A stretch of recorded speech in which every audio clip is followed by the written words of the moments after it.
Digital media ने जो असी कविता लिखते हैं तो एक्चुअली असी मल्टी फैसेट्स कई साधन यूज कर सकते हैं। ਇਹਦੇ ਵਿੱਚ बड़ा ईजिली तुसी वॉइस टैक्सट वॉइस आवाज़ पर्सनल आवाज़ इमेजेस सारिਆਂ ਨੂੰ ਤੁਸੀਂ इंटीग्रेट कर सकते हो। तो ये भी एक बड़ी नवी और ਇਹਦਾ शक्तिशाली आस्पैक्ट है मल्टीमीडिया ਦਾ। ਤੇ ਇਹਦੇ ਵਿੱਚ ਇਹ ਵੀ ਹੈ ਕਿ ਮਲਟੀਮੀਡੀਆ ਵਿੱਚ ਤੁਸੀਂ ਕਵਿਤਾ ਲਿਖਦੇ ਹੋ ਤੇ ਉਸ ਨੂੰ ਐਡਿਟ ਕਰਦੇ ਹੋ ਤਾਂ ਬੜਾ ਆਸਾਨ ਕੰਮ ਹੈ ਉਹ ਐਡਿਟ ਕਰਨਾ। ਉਹਦੇ ਤੇ ਜਿਹੜਾ ਐਡੀਟਰ ਹੁੰਦੇ ਹੈਗੇ ਆ ਡਿਜੀਟਲ ਐਡੀਟਰ, ਉਹਨਾਂ 'ਚ ਸਪੈਲ ਚੈੱਕ ਕਰਨੇ, ਨਵਾਂ ਲਫ਼ਜ਼ ਲੱਭਣੇ, ਸ਼ਬਦ ਲੱਭਣੇ ਜਾਂ ਹੋਰ ਵੀ ਚੇਂਜ ਕਰਨੇ ਸ਼ਬਦ ਸੈਂਟੈਂਸ ਇੱਕ ਥਾਂ ਤੋਂ ਕਾਪੀ ਕਰਕੇ ਦੂਜੇ ਥਾਂ ਲਿਜਾਣੇ। ਸੋ ਇਹ ਸਾਰੇ ਡਿਜੀਟਲ ਮੀਡੀਆ ਦੇ ਸਾਨੂੰ ਲਾਭ ਹੈਗੇ ਆ, ਨਵੇਂ ਆਸਪੈਕਟ ਹੈ ਐਕਚੁਅਲੀ ਲਿਖਣ ਦੇ। ਅਤੇ ਇਹਦੇ ਨਾਲ ਲਿਖਣ ਵਿੱਚ ਬੜੀ ਸਹਾਇਤਾ ਹੋ ਸਕਦੀ ਆ। ਇਸ ਤੋਂ ਪਹਿਲਾਂ ਮੈਂ ਤਾਂ ਕਲਮ ਅਤੇ ਪੇਪਰ ਹੀ ਵਰਤਦਾ ਸੀ, ਜਿਵੇਂ ਕਿ ਆਮ ਸਾਡੇ ਲੇਖਕ ਜਿਹੜੇ ਪੰਜਾਬੀ ਦੇ ਆ, ਕਵੀ ਵੀ ਅਤੇ ਸ਼ਾਇਰ ਲੇਖਕ ਉਹ ਵਰਤਦੇ ਸਨ ਇੱਕ ਤਰ੍ਹਾਂ ਨਾਲ ਕਲਾਸੀਕਲ ਮੈਥਡ। ਉਹ ਅਜੇ ਵੀ ਵਧੀਆ ਲੱਗਦਾ ਵੈਸੇ। ਉਹ ਸ਼ਾਇਦ ਉਹਦੇ 'ਚ ਹੱਥ ਨਾਲ ਲਿਖਣ ਵਿੱਚ ਇੱਕ ਵਿਸ਼ੇਸ਼ ਕਲਾ ਆਰਟ ਹੈ ਜਿਹੜੀ ਤੁਸੀਂ ਇੰਜੋਏ ਕਰਦੇ ਹੋ। ਅਤੇ ਵੈਸੇ ਵੀ ਕਲਮ ਨਾਲ ਜਦੋਂ ਤੁਸੀਂ ਲਿਖਦੇ ਹੋ ਆਪਣੇ ਹੱਥ ਨਾਲ ਤਾਂ ਤੁਹਾਡੀ ਆਤਮਾ ਦੇ ਅੰਦਰੀਵ ਜਿਹੜੇ ਤੁਹਾਡੇ ਅਹਿਸਾਸ ਹੈ ਉਹਨਾਂ ਦੇ ਜ਼ਿਆਦਾ ਨੇੜ ਲੱਗਦੇ ਆ। ਪਰ ਫਿਰ ਵੀ ਇਹਦੇ ਮੁਕਾਬਲੇ ਜਿਹੜਾ ਡਿਜੀਟਲ ਸਾਧਨ ਹੈਗੇ ਉਹ ਪਾਵਰਫੁਲ ਬਹੁਤ ਆ ਅਤੇ ਉਹ ਤੁਹਾਡੇ ਇੱਕ ਤਰ੍ਹਾਂ ਨਾਲ ਲਿਖਣ ਨੂੰ ਉਤਸ਼ਾਹਤ ਵੀ ਜ਼ਿਆਦਾ ਕਰ ਸਕਦੇ ਆ।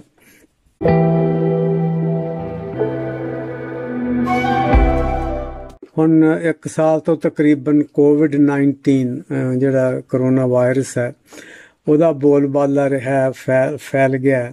ਤਾਂ ਉਹਦੇ ਨਾਲ ਕੀ ਹੋਇਆ ਕਿ ਜਿਹੜੇ ਅੱਗੇ ਕਵੀ ਦਰਬਾਰ ਹੁੰਦੇ ਸੀ, ਇਕੱਤਰਤਾਵਾਂ ਹੁੰਦੀਆਂ ਸੀ ਕਵਿਤਾ ਲਈ, ਕਵਿਤਾ ਡਿਸਕਸ਼ਨ ਹੁੰਦੀਆਂ ਸੀਗੀਆਂ, ਉਹ ਸਾਰੀਆਂ ਬੰਦ ਹੋ ਗਈਆਂ ਕਿਉਂਕਿ ਜਿਹੜਾ ਫਿਜ਼ੀਕਲ ਕਾਂਟੈਕਟ ਹੈ ਉਹ ਹੁਣ ਖਤਰਨਾਕ ਬਣ ਗਿਆ ਇੱਕ ਤਰ੍ਹਾਂ ਨਾਲ ਕੋਵਿਡ ਦੇ ਫੈਲਾਅ ਕਰਕੇ। ਸੋ ਹੁਣ ਜਿਹੜੀਆਂ ਨਵੀਆਂ ਟੈਕਨੋਲੋਜੀਜ਼ ਨਿਕਲੀਆਂ ਡਿਜੀਟਲ, ਜਿਵੇਂ ਕਿ ਜ਼ੂਮ ਆ, ਜ਼ੂਮ ਟੈਕਨੋਲੋਜੀ ਨਾਲ ਤੁਸੀਂ ਘਰੇ ਬੈਠੇ ਹੀ ਮੀਟਿੰਗਾਂ ਅਟੈਂਡ ਕਰ ਸਕਦੇ ਹੋ, ਜਿਹਨੂੰ ਅਸੀਂ ਕਹਿੰਦੇ ਹਾਂ ਕਿ ਵਰਚੁਅਲ ਮੀਟਿੰਗਸ। ਜਿਵੇਂ ਫਾਰ ਐਗਜ਼ਾਮਪਲ ਅੱਗੇ ਅਸੀਂ ਇੱਥੇ ਵੈਨਕੂਵਰ ਵਿੱਚ ਪੰਜਾਬੀ ਲੇਖਕ ਮੰਚ ਵੈਨਕੂਵਰ ਦੀ ਹਰ ਮਹੀਨੇ ਇਕੱਤਰਤਾ ਹੁੰਦੀ ਸੀ, ਜਿੱਥੇ ਕਿ ਮੈਂਬਰ ਇਕੱਠੇ ਹੁੰਦੇ ਸੀ, ਕਵਿਤਾਵਾਂ ਅਤੇ ਹੋਰ ਆਪਣੀਆਂ ਲਿਖਤਾਂ ਸ਼ੇਅਰ ਕਰਦੇ ਸੀ। ਪਰ ਹੁਣ ਉਹ ਪੋਸੀਬਲ ਨਹੀਂ ਰਿਹਾ ਅਤੇ ਹੁਣ ਉਸੇ ਸਮੇਂ ਤੋਂ ਹੀ ਅਸੀਂ ਵਰਚੁਅਲ ਇਕੱਤਰਤਾ ਕਰ ਰਹੇ ਹੈਗੇ ਆ, ਜਿਹਦੇ ਵਿੱਚ ਕਿ ਕਈ ਲੇਖਕ ਅਤੇ ਕਵੀ ਹਿੱਸਾ ਲੈਂਦੇ ਆ। ਉਹ ਆਪਣੇ ਆਪਣੇ ਘਰ ਕੰਪਿਊਟਰ 'ਤੇ ਬੈਠੇ ਹੀ ਉਸੇ ਤਰ੍ਹਾਂ ਹੀ ਸ਼ੇਅਰ ਕਰਦੇ ਆ, ਡਿਸਕਸ਼ਨ ਕਰਦੇ ਆ, ਆਲੋਚਨਾ ਕਰਦੇ ਆ, ਕਵਿਤਾਵਾਂ ਪੜ੍ਹਦੇ ਆ ਅਤੇ ਹੋਰ ਰਚਨਾਵਾਂ ਪੜ੍ਹਦੇ ਆ। ਸੋ ਇਹ ਡਿਜੀਟਲ ਮੀਡੀਆ ਨਾਲ ਹੀ ਪੋਸੀਬਲ ਹੋ ਸਕਿਆ ਕਿ ਅਸੀਂ ਪੈਂਡੈਮਿਕ ਵਰਗੀਆਂ ਬਿਮਾਰੀਆਂ ਦੇ ਸਮੇਂ ਵਿੱਚ ਵੀ ਉਹਨਾਂ ਐਕਟੀਵਿਟੀਜ਼ ਨੂੰ ਜਾਰੀ ਕੰਟੀਨਿਊ ਕਰ ਸਕੀਏ ਜਿਹੜੀਆਂ ਕਿ ਕੋਵਿਡ ਕਰਕੇ ਜਾਂ ਪੈਂਡੈਮਿਕ ਕਰਕੇ ਫਿਜ਼ੀਕਲੀ ਰੂਪ ਵਿੱਚ ਪੋਸੀਬਲ ਨਹੀਂ। ਸੋ ਇੱਕ ਬਹੁਤ ਵੱਡਾ ਐਡਵਾਂਟੇਜ ਹੈਗਾ ਡਿਜੀਟਲ ਮੈਥਡ ਦਾ ਜਾਂ ਡਿਜੀਟਲ ਮੀਡੀਆ ਦਾ।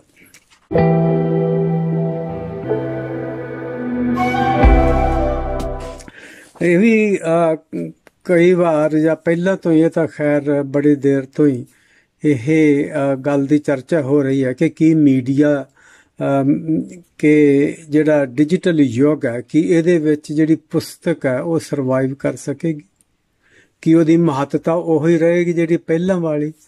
ਕੁਛ ਲੋਕਾਂ ਦਾ ਖਿਆਲ ਹੈ ਕਿ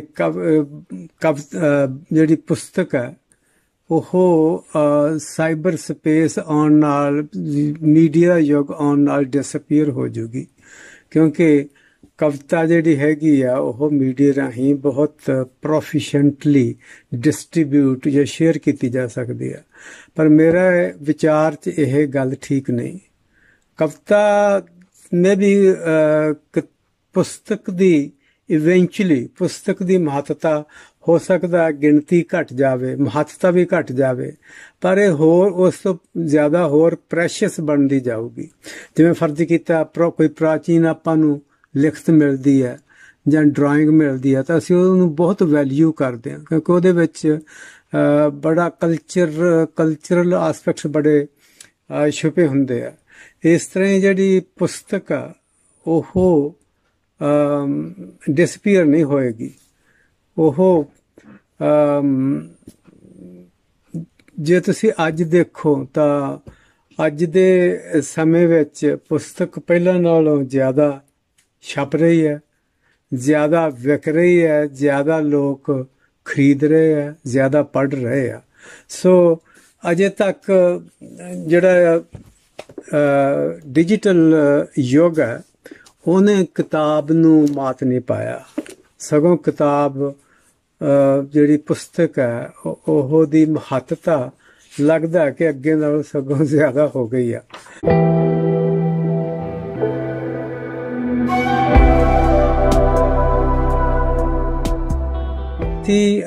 ਨਵਤੇਜ ਭਾਰਤੀ ਅਤੇ ਮੈਂ ਅਸੀਂ ਇੱਕ ਇਕੱਠੀ ਕਵਿਤਾ ਦੀ ਕਿਤਾਬ ਲੀਲਾ 20 ਸਾਲ ਪਹਿਲਾਂ ਪ੍ਰਕਾਸ਼ਿਤ ਕੀਤੀ ਸੀਗੀ, ਤਾਂ ਉਦੋਂ ਵੀ ਇਹ ਜਿਹੜਾ ਡਿਜੀਟਲ ਯੁੱਗ ਦਾ ਪ੍ਰਭਾਵ ਆ ਉਹ ਵੀ ਸਾਡੇ ਸਾਹਮਣੇ ਸੀਗਾ, ਉਦੋਂ ਵੀ ਡਿਸਕਸ ਹੋ ਰਿਹਾ ਸੀ। ਤਾਂ ਅਸੀਂ ਉਹਦੇ ਬਾਰੇ ਇੱਕ ਪੈਰਾ ਲਿਖਿਆ ਸੀਗਾ ਮੁੱਢ ਵਿੱਚ, ਜਿਹਦਾ ਮੈਂ ਸਾਂਝਾ ਕਰਦਾ ਹੈਗਾ ਕਿ ਸਾਡਾ ਵਿਸ਼ਵਾਸ ਹੈ ਕਿ ਇਲੈਕਟ੍ਰੋਨਿਕ ਮੀਡੀਆ ਦੇ ਹੜ ਵਿੱਚ ਪੁਸਤਕ ਅਲੋਪ ਨਹੀਂ ਹੋਵੇਗੀ, ਕਿਉਂਕਿ ਇਹ ਨਿਰੀ ਸੰਚਾਰ ਦਾ ਮਾਧਿਅਮ ਹੀ ਨਹੀਂ, ਸਿਰਜਣਾ ਦਾ ਵੀ ਮਾਧਿਅਮ ਹੈ। ਪੁਸਤਕ ਸਦੀਆਂ ਤੋਂ ਸਾਡੀ ਸੰਸਕ੍ਰਿਤੀ ਵਿੱਚ ਪ੍ਰਾਣਾ ਵਾਂਗ ਵਗਦੀ ਰਹੀ ਹੈ। ਇਸ ਤੋਂ ਬੇਮੁਖ ਹੋਣਾ ਸੱਭਿਆਚਾਰਕ ਆਤਮਘਾਤ ਕਰਨਾ ਹੈ। ਜਦੋਂ ਹੱਥਾਂ ਵਿੱਚ ਸ਼ਾਸਤਰ ਨਹੀਂ ਹੁੰਦਾ ਉਦੋਂ ਸ਼ਸਤਰ ਹੁੰਦਾ ਹੈ। ਸੋ ਇਹ ਅਸੀਂ ਤਕਰੀਬਨ 20 ਸਾਲ ਪਹਿਲਾਂ ਇਹ ਲਿਖਿਆ ਸੀਗਾ ਤੇ ਅੱਜ ਵੀ ਇਹ ਸੱਚਾਈ ਲੱਗਦੀ ਹੈ, ਕਿਉਂਕਿ ਅੱਜ ਪਹਿਲਾਂ ਨਾਲੋਂ ਵੀ ਪੁਸਤਕਾਂ, ਜਿਵੇਂ ਮੈਂ ਪਹਿਲਾਂ ਕਿਹਾ ਹੈਗਾ ਕਿ ਜ਼ਿਆਦਾ ਪ੍ਰਕਾਸ਼ਿਤ ਹੋ ਰਹੀਆਂ।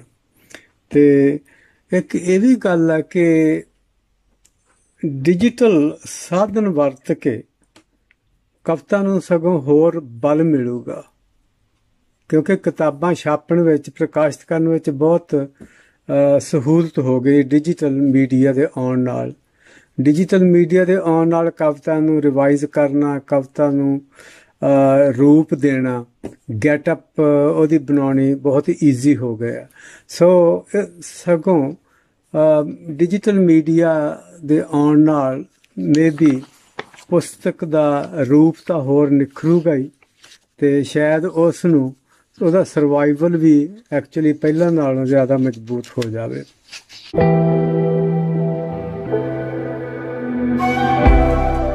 ਪਹਿਲੀ ਗੱਲ ਤਾਂ ਕਿ ਪੰਜਾਬੀ ਵਿੱਚ ਅਨੇਕਾਂ ਫੌਂਟ ਡਿਵੈਲਪ ਹੋ ਚੁੱਕੇ ਆ।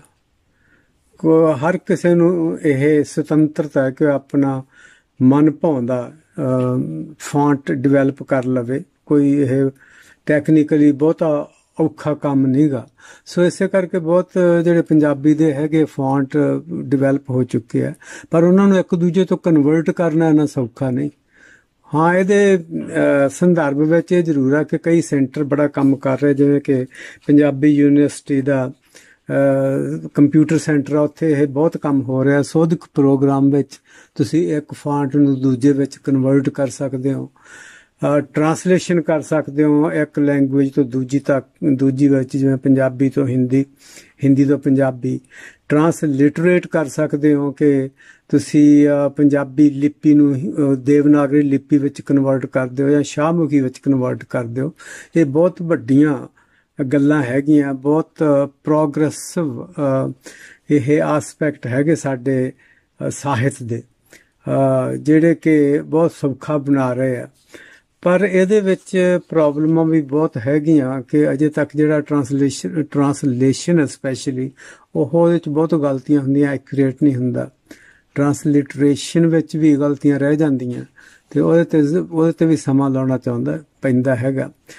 ਪਰ ਸਭ ਤੋਂ ਵੱਡੀ ਜਿਹੜੀ ਪ੍ਰੋਬਲਮ ਸਾਡੀ ਅਜੋਕੀ ਹੈਗੀ ਹੈ ਇਸ ਗੱਲ ਵਿੱਚ ਉਹ ਹੈਗਾ ਕੀਬੋਰਡ ਸਾਡੇ ਕਈ ਬਣੇ ਹੋਏ ਆ, ਇਸ ਤਰ੍ਹਾਂ ਨਹੀਂ ਕਿ ਜਿਵੇਂ ਅੰਗਰੇਜ਼ੀ ਵਿੱਚ ਹੈ ਉਹ ਇੱਕ ਕੀਬੋਰਡ ਹੈ, ਬਹੁਤ ਸਦੀਆਂ 100 ਸਾਲਾਂ ਸੈਂਕੜੇ ਸਾਲਾਂ ਤੋਂ ਹੀ ਚੱਲਦਾ ਆ ਰਿਹਾ। ਉਹਦੇ ਨਾਲ ਤੁਸੀਂ ਕੋਈ ਵੀ ਫਾਂਟ ਯੂਜ਼ ਕਰ ਲਓ, ਬੜੀ ਸੌਖੀ ਗੱਲ ਹੈ। ਸਾਡੇ ਜਿਹੜੇ ਕੀਬੋਰਡ ਹੈ ਇਹਦੇ 'ਚ ਬੜੀ ਪ੍ਰੋਬਲਮ ਆ ਰਹੀ ਹੈ।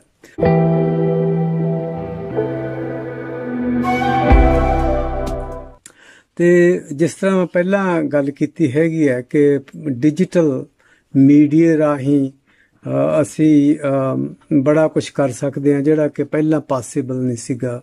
ਜ਼ਿਆਦਾ ਇੰਸਟੈਂਟਲੀ ਜਿਹੜਾ ਫੇਸਬੁੱਕ ਹੈ ਜਾਂ ਹੋਰ ਇੰਸਟਾਗ੍ਰਾਮ ਹੈ ਉਹਨਾਂ ਮੀਡੀਆ ਨੂੰ ਯੂਜ਼ ਕਰਕੇ ਬਹੁਤ ਲੋਕਾਂ ਤੱਕ ਪਹੁੰਚ ਜਾਣਾ।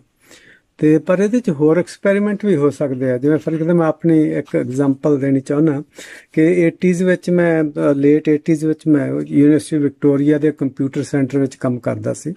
ਤਾਂ ਉੱਥੇ ਮੈਨੂੰ ਜਿਹੜਾ ਆਰਟੀਫਿਸ਼ੀਅਲ ਇੰਟੈਲੀਜੈਂਸ ਉਹਦੇ 'ਚ ਕਾਫੀ ਇੰਟਰਸਟ ਹੋ ਗਿਆ, ਬੜਾ ਇੰਟਰਸਟ ਹੋ ਗਿਆ। ਮੈਂ 2 ਪੇਪਰ ਵੀ ਲਿਖੇ ਔਰ ਉੱਥੇ ਯੂਨੀਵਰਸਿਟੀ ਵਿੱਚ ਪੇਸ਼ ਵੀ ਕੀਤੇ। ਜਿਹੜਾ ਸੀਗਾ ਕਿ ਹੈਡਿੰਗ ਸੀਗਾ ਫਿਜ਼ੀਕਲ ਬੇਸਿਸ ਆਫ ਇੰਟੈਲੀਜੈਂਸ। ਤਾਂ ਉਹ ਕਾਫੀ ਉਹਨਾਂ ਨੂੰ ਸਲਾਹਿਆ ਗਿਆ ਉੱਥੇ ਜਿਹੜੇ ਪ੍ਰੋਫੈਸਰ ਸੀਗੇ ਯੂਨੀਵਰਸਿਟੀ 'ਚ ਅੱਡ ਵਿਸ਼ਿਆਂ ਤੇ ਕੰਮ ਕਰਦੇ। ਪਰ ਉਸ ਤੋਂ ਬਾਅਦ ਮੈਂ BC ਹਾਈਡਰੋ ਵਿੱਚ ਆ ਗਿਆ ਤੇ ਇੱਥੇ ਵੀ ਉਦੋਂ ਵੀ ਵਧੀਆ ਕੰਪਿਊਟਰ ਅਵੇਲੇਬਲ ਸੀਗੇ, ਲੈਂਗੁਏਜਸ ਅਵੇਲੇਬਲ ਸੀਗੀਆਂ ਤੇ ਇੱਥੇ ਵੀ ਮੈਥੋਂ ਰਿਹਾ ਨਾ ਗਿਆ ਤੇ ਮੈਂ ਥੋੜਾ ਐਕਸਪੈਰੀਮੈਂਟ ਕਰਨ ਲੱਗ ਗਿਆ। ਉਦੋਂ ਹੀ ਮੈਂ ਪੜ੍ਹਿਆ ਸੀਗਾ ਇੱਕ ਜਿਹੜੀ ਆਪਣੀ ਦਾਦਾ ਪੋਇਟਰੀ ਬਾਰੇ। ਦਾਦਾ ਪੋਇਟਰੀ ਇੱਕ ਵਿਸ਼ੇਸ਼ ਕਿਸਮ ਦੀ ਕਵਿਤਾ ਸੀ, ਉਹਨੂੰ ਕਵਿਤਾ ਵੀ ਸ਼ਾਇਦ ਨਾ ਕਿਹਾ ਜਾਵੇ। ਉਹ ਇੱਕ ਆਪਣਾ ਕਵੀ ਲੇਖਕ ਜਾਂ ਫਿਲਮ ਮੇਕਰ ਤ੍ਰਿਸਤਾਨ ਜ਼ਾਰਾ ਹੋਇਆ 19th ਸੈਂਚੁਰੀ 'ਚ 1896 'ਚ ਬਰਥ ਉਹਦਾ ਹੋਇਆ ਰੋਮਾਨੀਆ ਵਿੱਚ। ਤਾਂ ਉਹਨੇ ਉਹ ਬੜਾ ਬਹੁਤ ਡਿਸਅਪੁਆਇੰਟਡ ਜਾਂ ਡਿਸਇਲੂਜਨ ਹੋਇਆ ਲਿਟਰੇਚਰ ਤੋਂ ਕਿ ਸੈਕੰਡ ਵਰਲਡ ਵਾਰ ਵਿੱਚ ਬਹੁਤ ਜ਼ਿਆਦਾ ਡੈਵਸਟੇਸ਼ਨ ਹੋਈ। ਤਾਂ ਤ੍ਰਿਸਤਾਨ ਜ਼ਾਰਾ ਨੇ ਕਿਹਾ ਕਿ ਉਸ ਲਿਟਰੇਚਰ ਦਾ, ਕਵਿਤਾ ਦਾ ਕੀ ਲਾਭ ਜਿਹੜੀ ਕਿ ਇਹੋ ਜਿਹੀ ਡੈਵਸਟੇਸ਼ਨ ਨਹੀਂ ਰੋਕ ਸਕਦੀ। ਸੋ ਉਹਨੇ ਇੱਕ ਤਰ੍ਹਾਂ ਨਾਲ ਐਂਟੀ ਆਰਟ ਦਾ ਕੰਮ ਸ਼ੁਰੂ ਕੀਤਾ। ਉਹਨੇ ਕਵਿਤਾ ਲਿਖਣੀ ਸ਼ੁਰੂ ਕੀਤੀ ਕਿ ਉਹਨੇ ਇੱਕ ਸ਼ੇਕਸਪੀਅਰ ਦਾ ਸੋਨਟ ਲਿਆ, ਉਹਨੂੰ ਕੈਂਚੀ ਨਾਲ ਇੱਕ ਸ਼ਬਦ ਕੱਟ ਕੇ ਤੇ ਇੱਕ ਗਲਾਸ ਸ਼ੀਸ਼ੇ ਦੇ ਗਲਾਸ ਵਿੱਚ ਪਾ ਲਿਆ ਤੇ ਉਹਨੂੰ ਸਾਰਿਆਂ ਨੂੰ ਰਲਾ ਲਿਆ ਸ਼ਬਦਾਂ ਨੂੰ। ਤੇ ਫਿਰ ਇੱਕ ਸ਼ਬਦ ਕੱਢ ਕੇ ਉਹਨੇ ਨਾਲ ਲਿਖੀ ਗਿਆ ਉਹ ਤੇ ਇੱਕ ਨਵੀਂ ਕਵਿਤਾ ਬਣ ਗਈ। ਉਹ ਕਵਿਤਾ ਤੇ ਕੋਈ ਮੀਨਿੰਗ ਨਹੀਂ ਸੀ, ਇਟ ਵਾਜ਼ ਅਬਸਰਡ ਲਿਖਤ ਜਿਹੜੀ ਸੀਗੀ। ਪਰ ਉਹਨੇ ਇਹ ਇਲਸਟ੍ਰੇਟ ਕੀਤਾ ਕਿ ਇਹ ਵੀ ਇੱਕ ਕਵਿਤਾ ਦਾ ਰੂਪ ਹੋ ਸਕਦੀ ਹੈ ਜਿਹੜੀ ਕਿ ਸੋ ਕਾਲਡ ਨੀਅਲਿਸਟਿਕ ਸੀਗੀ, ਐਂਟੀ ਆਰਟ। ਉਹ ਮੈਨੂੰ ਵੀ ਥੋੜਾ ਉਸ ਤੋਂ ਉਤਸ਼ਾਹ ਮਿਲਿਆ ਤਾਂ ਮੈਂ ਅੰਮ੍ਰਿਤਾ ਪ੍ਰੀਤਮ ਦੀ, ਪਰ ਮੈਂ ਕੰਪਿਊਟਰ ਯੂਜ਼ ਕੀਤਾ ਜਾਂ ਕਹ ਲਓ ਕਿ ਮੈਂ ਡਿਜੀਟਾਈਜੇਸ਼ਨ ਨਾਲ ਐਕਸਪੈਰੀਮੈਂਟ ਕੀਤਾ। ਤ੍ਰਿਸਤਾਨ ਜ਼ਾਰਾ ਵਾਲਾ ਉਹਨੇ ਤਾਂ ਫਿਜ਼ੀਕਲੀ ਕੱਟ ਕੇ ਪਾਏ ਸੀਗੇ ਸ਼ਬਦ। ਤੇ ਮੈਂ ਅੰਮ੍ਰਿਤਾ ਪ੍ਰੀਤਮ ਦੀ ਇੱਕ ਕਵਿਤਾ ਲਈ ਉਹਨੂੰ ਇੱਕ ਪ੍ਰੋਗਰਾਮ ਲਿਖਿਆ, ਆਰਟੀਫਿਸ਼ੀਅਲ ਇੰਟੈਲੀਜੈਂਸ ਦਾ ਪ੍ਰੋਗਰਾਮ। ਉਹਨੇ ਕਵਿਤਾ ਨੂੰ ਇੱਕ ਸ਼ਬਦ ਅੱਡ ਕਰ ਦਿੱਤਾ ਤੇ ਫਿਰ ਰੈਂਡਮ ਮੈਥਡ ਨਾਲ ਉਹਨਾਂ ਨੂੰ ਮਿਕਸ ਕਰਤਾ ਤੇ ਫਿਰ ਇੱਕ ਕਵਿਤਾ ਲਿਖਤੀ ਉਹਨੇ ਬਾਹਰ। ਸੋ ਇਹ ਕਵਿਤਾ ਨਾਨਸੈਂਸਿਕਲ ਸੀ, ਉਹਦੇ 'ਚ ਕੋਈ ਸੈਂਸ ਨਹੀਂ ਬਣਦੀ ਸੀਗੀ। ਪਰ nonetheless it was a new experiment, quite exciting. ਤੇ ਮੈਂ ਇਹ ਕਵਿਤਾ ਫਿਰ ਉੱਥੇ ਦਿੱਲੀ ਯੂਨੀਵਰਸਿਟੀ 'ਚ ਵੀ ਪੜ੍ਹੀ ਤੇ ਉੱਥੇ ਸਤਿੰਦਰ ਨੂਰ ਹੋਰੀ ਆਪਣਾ 31 ਫਰਵਰੀ ਇੱਕ ਮੈਗਜ਼ੀਨ ਛਾਪਦੇ ਸੀ, ਉਹਦੇ ਵਿੱਚ ਵੀ ਛਪੀ ਤਾਂ ਉਹਦੀ ਕਾਫੀ ਚਰਚਾ ਹੋਈ। ਸੋ ਮੇਰੇ ਕਹਿਣ ਦਾ ਭਾਵ ਹੈ ਕਿ ਜਿਹੜਾ ਡਿਜੀਟਾਈਜੇਸ਼ਨ ਹੈ ਕਵਿਤਾ ਦੀ, ਉਹ ਸਿਰਫ ਅਸੀਂ ਉਹ ਡਿਸਟਰੀਬਿਊਸ਼ਨ ਤੇ ਜ਼ਿਆਦਾ ਲੋਕਾਂ ਤੱਕ ਪਹੁੰਚ ਤੇ ਐਡੀਟਿੰਗ ਤੇ ਉਹ ਸਿਰਫ ਇਹਨਾਂ ਆਸਪੈਕਟਸ ਤੇ ਹੀ ਨਹੀਂ ਰਹਿਣਾ ਚਾਹੀਦਾ। ਸਾਨੂੰ ਨਵੇਂ-ਨਵੇਂ ਐਕਸਪੈਰੀਮੈਂਟ ਵੀ ਕਰ ਲੈਣੇ ਚਾਹੀਦੇ ਹੈਗੇ ਆ, ਸੋਚਣੇ ਚਾਹੀਦੇ ਹੈਗੇ ਆ। ਔਰ ਇਹਦੀਆਂ ਸੰਭਾਵਨਾਵਾਂ ਬਹੁਤ ਆ। ਅਜੇ ਤਾਂ ਇਹ ਸ਼ੁਰੂ ਹੀ ਹੋਇਆ, ਅਜੇ ਤਾਂ 3-4 ਡੈਕੇਡਸ ਮਤਲਬ ਸ਼ੁਰੂ ਹੀ ਹੋਇਆ ਇੰਟਰਨੈਟ ਤੇ ਕੰਪਿਊਟਰ। ਗਾਂ ਇਹਨਾਂ ਦੀਆਂ ਗਾਂ ਜਿਹੜਾ ਡਿਜੀਟਲ ਵਰਲਡ ਆ ਰਿਹਾ ਉਹਦੇ 'ਚ ਬਹੁਤ ਸੰਭਾਵਨਾਵਾਂ ਤੇ ਬਹੁਤ ਅਜਿਹੀਆਂ ਗੱਲਾਂ ਆਉਣਗੀਆਂ ਜਿਹੜੀਆਂ ਅਸੀਂ ਕਿਆਸ ਵੀ ਨਹੀਂ ਕਰ ਸਕਦੇ।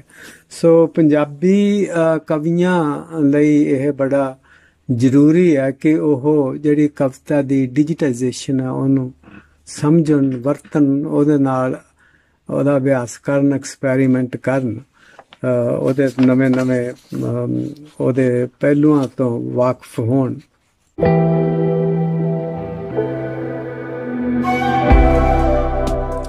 ਸੋ ਇਸ ਤਰ੍ਹਾਂ ਹੀ ਇੱਕ ਇਹ ਵੀ ਚਰਚਾ ਦਾ ਵਿਸ਼ਾ ਹੈ ਅੱਜ ਕੱਲ੍ਹ ਕਿ ਕੋਈ ਪੰਜਾਬੀ ਕਵੀਆਂ ਲਈ ਪਲੇਟਫਾਰਮ ਬਣਨਾ ਚਾਹੀਦਾ, ਸਾਂਝਾ ਪਲੇਟਫਾਰਮ, ਜਿਹਦੇ ਤੇ ਉਹ ਆਪਣੀਆਂ ਰਚਨਾਵਾਂ, ਨਵੀਆਂ ਰਚਨਾਵਾਂ ਪੇਸ਼ ਕਰ ਸਕਣ ਇੱਕ ਮੰਚ ਤੋਂ ਜਾਂ ਇੱਕ ਆਪਣੇ ਪਲੇਟਫਾਰਮ ਤੋਂ।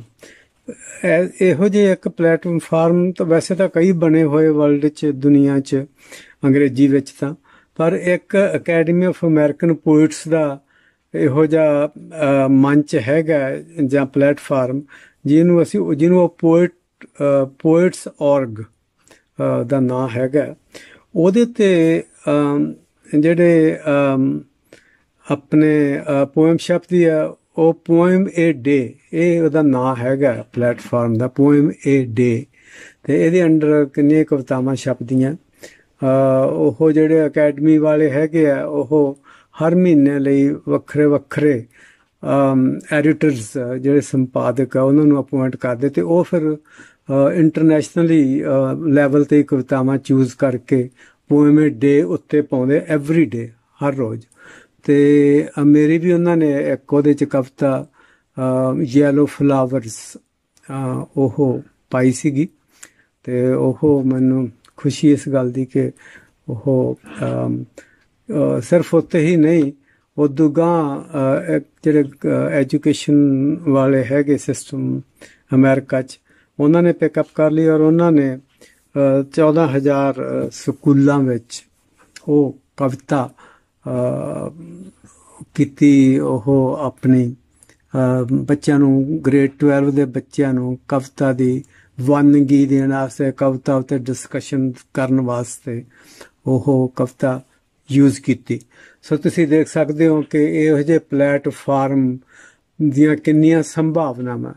ਸੋ ਪੰਜਾਬੀ ਵਿੱਚ ਮੇਬੀ ਡੇਲੀ ਜਿਹੜਾ ਇਹ ਪਲੇਟਫਾਰਮ ਹੈ ਉਹ ਤਾਂ ਮੁਸ਼ਕਿਲ ਹੋਵੇ, ਇੰਨੀਆਂ ਕਵਿਤਾਵਾਂ ਹਰ ਰੋਜ਼, ਵਧੀਆ ਤੋਂ ਵਧੀਆ ਕਵਿਤਾ ਰੋਜ਼ ਹੀ ਪੇਸ਼ ਕਰਨੀ। ਤਾਂ ਵੀਕਲੀ ਵੀ ਹੋ ਸਕਦਾ ਕਿ ਇੱਕ ਵੀਕ ਵਿੱਚ ਇੱਕ ਕਵਿਤਾ, to start with biweekly ਵੀ ਹੋ ਸਕਦਾ ਹੈਗਾ। ਤਾਂ ਪਰ ਇਹ ਬੜਾ ਯੂਜ਼ਫੁਲ ਹੋ ਸਕਦਾ ਹੈ। ਜਿਵੇਂ ਮੈਂ ਆਪਣੀ ਕਵਿਤਾ ਦੀ ਮਿਸਾਲ ਦਿੱਤੀ ਹੈਗੀ ਹੈ, ਉਸ ਤਰ੍ਹਾਂ ਇਹਦੀਆਂ ਹੋਰ ਵੀ ਕਿੰਨੀਆਂ ਸੰਭਾਵਨਾਵਾਂ ਕਿ ਉੱਥੋਂ ਕੋਈ ਹੋਰ ਪਿਕਅਪ ਕਰ ਲਵੇ ਉਸ ਕਵਿਤਾ ਨੂੰ, ਉਸ 'ਤੇ ਵਿਚਾਰ ਕਰੇ, ਕ੍ਰਿਟੀਸਾਈਜ਼ ਕਰੇ ਉਸਨੂੰ, ਉਸ 'ਤੇ ਕ੍ਰਿਟਿਸਿਜ਼ਮ ਕਰਕੇ ਗਾ ਮੈਗਜ਼ੀਨ 'ਚ ਛਾਪਣ, ਉਸ 'ਤੇ ਰਾਏ ਦੇਣ। ਸੋ ਬੜਾ ਕੁਛ ਇਸ ਜਿਹੜਾ ਪਲੇਟਫਾਰਮ ਹੈ ਇਹਦੇ ਅੰਡਰ ਹੋ ਸਕਦਾ ਹੈਗਾ।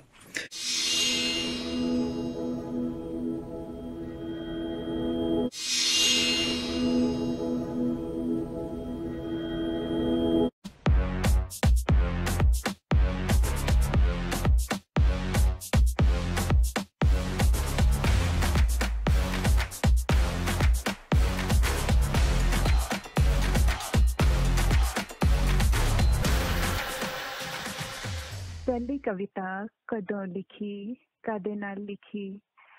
ਪਰ ਬੜਾ ਖੂਬਸੂਰਤ ਹੈ। ਤੁਸੀਂ ਪੁੱਛਿਆ ਕਿ ਜ਼ਮੀਨ ਤੇ ਲਿਖੀ। ਵਾਹ। ਤਾਂ ਬਿਲਕੁਲ ਕੁਛ ਯਾਦ ਨਹੀਂ ਹੈ ਕਦੋਂ ਪਹਿਲੀ ਕਵਿਤਾ ਲਿਖੀ, ਕਿਉਂਕਿ ਜੋ ਮੈਨੂੰ ਯਾਦ ਆ ਰਿਹਾ ਹੈ, ਕਵਿਤਾ ਨਾਲ ਮੇਰੀ ਸਾਂਝ ਬਚਪਨ ਤੋਂ ਹੈ।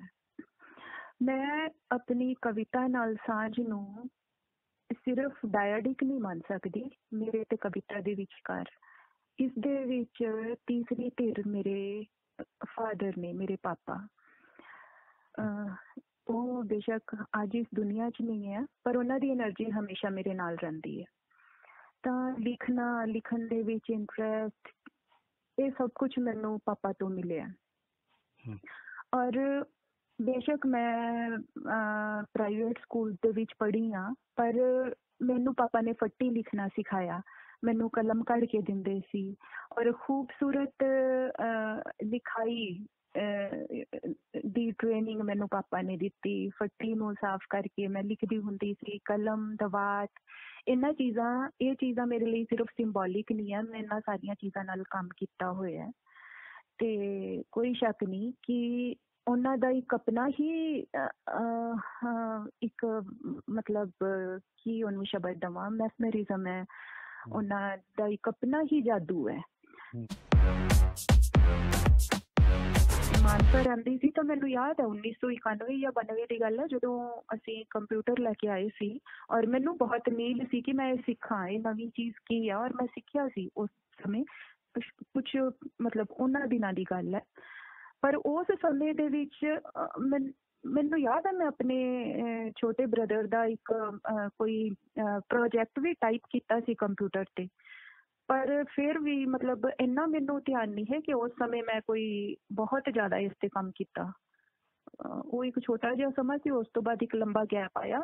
ਔਰ ਉਸ ਤੋਂ ਬਾਅਦ ਫਿਰ ਦੁਬਾਰਾ ਜਦੋਂ ਆਪਣੇ ਲੈਪਟਾਪ ਵਗੈਰਾ ਤੇ ਮੈਂ ਟਾਈਪਿੰਗ ਸਿੱਖੀ ਜਾਂ ਇਸਨੂੰ ਉਸ ਤਰੀਕੇ ਨਾਲ ਵਰਤਣਾ ਸ਼ੁਰੂ ਕੀਤਾ, ਉਹ ਬਾਅਦ ਦੀ ਗੱਲ ਹੈ। ਸਰ, ਇਸ ਡਿਜੀਟਲਾਈਜ਼ਡ ਵਰਲਡ ਨੂੰ ਤਾਂ ਮੈਂ ਇਸ ਸਦੀ ਦੀ ਬਹੁਤ ਵੱਡੀ ਦੇਣ ਮੰਨਦੀ ਹਾਂ।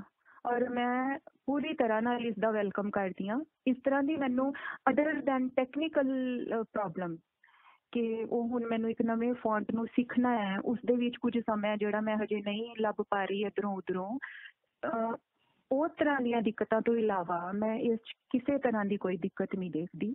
ਬਲਕਿ ਮੈਨੂੰ ਲੱਗਦਾ ਹੈ ਇੱਕ ਮਤਲਬ ਇਸ ਸਮੇਂ ਮੈਂ ਤਾਂ ਸਮਝਦੀ ਹਾਂ ਕਿ ਆਈ ਐਮ ਸੋ ਲੱਕੀ ਕਿ ਮੈਂ ਇਸ ਸਮੇਂ ਦੇ ਵਿੱਚ ਹਾਂ, ਜਿਸ ਸਮੇਂ ਦੇ ਵਿੱਚ ਭੂਗੋਲਿਕ ਦੂਰੀ ਖਤਮ ਹੋ ਚੁੱਕੀ ਹੈ। ਔਰ ਮੈਂ ਕਾਸਮਿਕ ਕੌਨਸ਼ੀਅਸਨੈਸ ਦੇ ਨਾਲ ਜੁੜ ਸਕਦੀ ਹਾਂ। ਔਰ ਮੈਂ ਬਹੁਤ ਸਾਰਾ ਕੰਮ ਕਰਦੀ ਰਹਿੰਦੀ ਹਾਂ ਆਨਲਾਈਨ। ਬਹੁਤ ਸਾਰੇ ਮੇਰੇ ਐਸੇ ਦੋਸਤ ਨੇ, ਮਿੱਤਰ ਨੇ, ਜਿਨ੍ਹਾਂ ਨੂੰ ਮੈਂ ਸ਼ਾਇਦ ਆਮਨੋ ਸਾਹਮਣੇ ਕਦੀ ਨਹੀਂ ਮਿਲੀ, ਪਰ ਉਹਨਾਂ ਨਾਲ ਮੇਰੀ ਕਾਫੀ ਅੱਛੀ ਗੁਫ਼ਤਗੂ ਹੁੰਦੀ ਰਹਿੰਦੀ ਹੈ, ਵਿਚਾਰਾਂ ਦਾ ਆਦਾਨ ਪ੍ਰਦਾਨ। ਤੁਸੀਂ ਆਪਣੀ ਚੇਤਨਾ ਦੇ ਇੱਕ ਲੈਵਲ ਤੋਂ ਦੂਸਰੇ ਤੋਂ ਤੀਸਰੇ ਤੇ ਕਿਸ ਤਰ੍ਹਾਂ ਨਾਲ ਟਰੈਵਲ ਕਰਦੇ ਹੋ, ਔਰ ਕਿਸ ਤਰ੍ਹਾਂ ਨਾਲ ਇਹ ਡਿਜੀਟਲਾਈਜੇਸ਼ਨ ਨੇ ਤੁਹਾਨੂੰ ਇਹ ਪਲੇਟਫਾਰਮ ਦਿੱਤਾ ਹੈ। ਮੈਂ ਇਸ ਦੀ ਬਹੁਤ ਵੱਡੀ ਕਦਰਦਾਨ ਹਾਂ।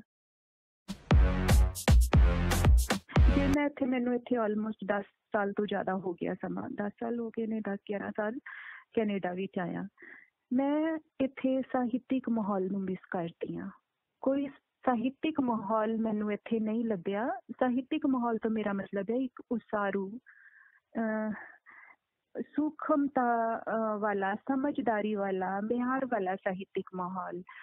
ਇਸ ਤਰ੍ਹਾਂ ਦੀਆਂ ਬਹੁਤ ਸਾਰੀਆਂ ਚੀਜ਼ਾਂ ਆਪਾਂ ਨੂੰ ਸਾਰਿਆਂ ਨੂੰ ਪਤਾ ਹੈ ਨਾ ਕਿ ਇਸ ਦੇ ਵਿੱਚ ਰਾਜਨੀਤੀ, ਇਸ ਦੇ ਵਿੱਚ ਬੜਾ ਕੁਝ ਬੜਾ ਐਵੀਡੈਂਟ ਹੈ।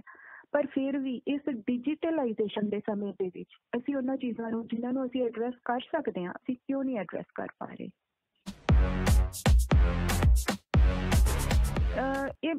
ਅਸੀਂ ਇਸ ਨੂੰ ਮਸਲਾ ਬਣਾਇਆ ਹੋਇਆ ਕਿ ਪੰਜਾਬੀ ਬਚੂਗੀ ਜਾਂ ਨਹੀਂ ਬਚੂਗੀ। ਮੇਰਾ ਖਿਆਲ ਹੈ ਅਗਰ ਇਸ ਨੂੰ ਅਸੀਂ ਇਸ ਤਰ੍ਹਾਂ ਨਾਲ ਦੇਖੀਏ ਕਿ ਸਾਡੀਆਂ ਕਦਰਾਂ ਕੀਮਤਾਂ ਬਚਣਗੀਆਂ ਜਾਂ ਨਹੀਂ ਬਚਣਗੀਆਂ, ਫਿਰ ਅਸੀਂ ਇਸ ਨੂੰ ਐਨਾਲਾਈਜ਼ ਇਸ ਤਰ੍ਹਾਂ ਕਰੀਏ ਕਿ ਕੋਈ ਕਦਰਾਂ ਕੀਮਤਾਂ ਪੰਜਾਬੀ, ਹਿੰਦੀ, ਉਰਦੂ, ਇੰਗਲਿਸ਼ ਹੁੰਦੀਆਂ ਜਾਂ ਕਦਰਾਂ ਕੀਮਤਾਂ ਹੁੰਦੀਆਂ। ਜੇ ਮੈਂ ਇੱਕ ਸਵਾਲ ਅਗਰ ਤੁਹਾਨੂੰ ਕਰਾਂ ਕਿ ਇੱਕ ਇਨਸਾਨ ਜਿਹਨੂੰ ਪੰਜਾਬੀ ਨਹੀਂ ਆਉਂਦੀ, ਅਗਰ ਉਹ ਤੁਹਾਨੂੰ ਆ ਕੇ ਕਵੇ ਕਿ ਮੈਂ ਪੰਜਾਬੀ ਸਿੱਖਣੀ ਚਾਹੁੰਦਾ ਜਾਂ ਸਿੱਖਣਾ ਚਾਹੁੰਦੀ ਹਾਂ, ਤਾਂ ਉਸਦਾ ਕੋਈ ਨਾ ਕੋਈ ਮੋਟਿਵ ਤਾਂ ਹੋਏਗਾ ਨਾ ਪੰਜਾਬੀ ਸਿੱਖਣ ਦੇ ਵਿੱਚ। ਪੰਜਾਬੀ ਸਿੱਖਣ ਤੋਂ ਬਾਅਦ ਉਹਨੂੰ ਕੀ ਮਿਲੇਗਾ ਪੰਜਾਬੀ ਚੋਂ, ਪੰਜਾਬੀ ਲਿਟਰੇਚਰ ਚੋਂ, ਪੰਜਾਬੀਅਤ ਚੋਂ। ਜੇ ਅਸੀਂ कोई ऐसा मॉडल दुनिया ਦੇ ਸਾਹਮਣੇ ਪੇਸ਼ ਕਰ ਸਕੀਏ ਕਿ ਪੰਜਾਬੀ ਆਪਣੀਆਂ ਕਦਰਾਂ ਕੀਮਤਾਂ ਵਿੱਚ ਇਸ ਤਰ੍ਹਾਂ ਨਾਲ ਲੱਗੇ ਨੇ। ਪੰਜਾਬੀ ਸਾਹਿਤ ਵਿੱਚ ਅਜਿਹਾ ਸਾਹਿਤ ਪਿਆ ਹੈ ਜਿਸ ਨੂੰ ਨਾਨ ਪੰਜਾਬੀ ਬੰਦਾ ਵੀ ਪੜ੍ਹਨਾ ਚਾਹ ਰਿਹਾ ਹੈ, ਤਾਂ ਕਿਉਂ ਨਹੀਂ? ਪੰਜਾਬੀ ਬਿਲਕੁਲ ਬਚੇਗੀ, ਪਰ ਪੰਜਾਬੀ ਨੂੰ ਮਾਰ ਕੌਣ ਰਿਹਾ? ਦੇਖਣਾ ਪਏਗਾ। ਅਗਰ ਆਪਾਂ ਇੰਟਰਨੈਟ ਤੇ ਜਾਂਦੇ ਹਾਂ, ਆਨਲਾਈਨ ਦੇਖਦੇ ਹਾਂ, ਬਹੁਤ ਭਰਵੀਆਂ ਐਸੀਆਂ ਡਿਸਕਸ਼ਨਸ ਹੋ ਰਹੀਆਂ ਨੇ। ਅੰਗਰੇਜ਼ੀ ਦੇ ਵਿੱਚ ਤੁਸੀਂ ਦੇਖੋਗੇ 4 ਬਹੁਤ ਹੀ ਸੂਝਵਾਨ ਬੰਦੇ ਬੈਠ ਕੇ ਕਿਸੇ ਵਿਸ਼ੇ ਤੇ ਡਿਸਕਸ਼ਨ ਕਰ ਰਹੇ ਨੇ। ਸਭ ਕੁਝ ਤੁਹਾਨੂੰ ਆਨਲਾਈਨ ਅਵੇਲੇਬਲ ਹੈ, ਫ੍ਰੀ ਆਫ ਕਾਸਟ ਅਵੇਲੇਬਲ ਹੈ, ਔਰ ਤੁਸੀਂ ਵਾਕਈ ਉਸਨੂੰ ਉਸਦੇ ਵਿੱਚੋਂ ਤੁਸੀਂ ਆਪਣੇ ਆਪ ਨੂੰ, ਆਪਣੀ ਚੇਤਨਾ ਨੂੰ ਇੱਕ ਲੈਵਲ ਤੇ ਜੇ ਆਪਾਂ ਗਰੋ ਵੀ ਨਾ ਕਹੀਏ ਤਾਂ ਇੱਕ ਲੈਵਲ ਤੇ ਉਸ ਚੇਤਨਾ ਦੀ ਐਵੋਲੂਸ਼ਨ ਨੂੰ ਤੁਸੀਂ ਸੈਂਸ ਕਰਦੇ ਹੋ। ਤੁਸੀਂ ਦੇਖਦੇ ਹੋ ਕਿ ਵਾਕਈ ਪੂਰੀ ਦੁਨੀਆ 'ਚ ਕੀ ਹੋ ਰਿਹਾ, ਜਿਹੜੀ ਸੋਚ ਹੈ, ਜਿਹੜੀ ਸਮਝ ਹੈ, ਔਰ ਸਮਝ ਦੇ ਦਾਇਰੇ ਕਿਸ ਤਰ੍ਹਾਂ ਵਸੀਹ ਹੁੰਦੇ ਜਾ ਰਹੇ ਹੈ। ਪਰ ਜੇ ਤੁਸੀਂ ਈਵਨ ਹਿੰਦੀ ਦੇ ਵਿੱਚ, ਉਰਦੂ ਦੇ ਬਹੁਤ ਸਾਰੀਆਂ ਭਾਸ਼ਾਵਾਂ ਦੇ ਵਿੱਚ ਤੁਹਾਨੂੰ ਬਹੁਤ ਸਾਰੀਆਂ ਡਿਸਕਸ਼ਨਸ ਮਿਲਦੀਆਂ। ਪੰਜਾਬੀ ਦੇ ਵਿੱਚ ਮੈਂ ਬਹੁਤ ਵਾਰ ਕੋਸ਼ਿਸ਼ ਕੀਤੀ ਹੈ, ਸਿਰਫ ਅਖੀਰ ਦੇ ਵਿੱਚ ਕੁਛ ਵੀ ਹੱਥ ਪੱਲੇ ਨਹੀਂ ਪੈਂਦਾ। ਔਰ ਇਹ ਸਵਾਲ ਮੇਰੇ ਲਈ ਵੀ ਹੈ ਕਿ ਕਿਉਂ ਜਿਹੜੇ ਪੰਜਾਬੀ ਦੇ ਸੂਝਵਾਨ ਲੋਕ ਹੈ, ਜਾਂ ਕਿਉਂ ਐਸੇ ਪਲੇਟਫਾਰਮ, ਜਾਂ ਕਿਉਂ ਐਸੀਆਂ ਸੰਭਾਵਨਾਵਾਂ ਨੂੰ ਉਹ ਵਰਤ ਨਹੀਂ ਪਾ ਰਹੇ ਹੈ? ਕੀ ਚੱਕਰ ਹੈ ਇਸ ਦੇ ਵਿੱਚ? ਮੈਂ ਸਿਰਫ ਇਹ ਕੋਈ ਮਤਲਬ ਸ਼ਿਕਾਇਤ ਨਹੀਂ ਹੈ, ਇਹ ਸਮਝਣ ਦਾ ਤੇ ਸੋਚਣ ਦਾ ਵਿਸ਼ਾ ਹੈ। ਇੱਕ ਚੀਜ਼ ਮੈਂ ਬਹੁਤ ਗਹਿਰਾਈ ਨਾਲ ਸਮਝਦੀ ਹਾਂ ਕਿ ਅਗਰ ਇਸ ਤਰ੍ਹਾਂ ਦੀਆਂ ਕੋਈ ਡਾਇਲੌਗ, ਕੋਈ ਡਿਸਕਸ਼ਨ ਅਗਰ ਆਨਲਾਈਨ ਆਉਂਦੀਆਂ ਵੀ ਨੇ ਤਾਂ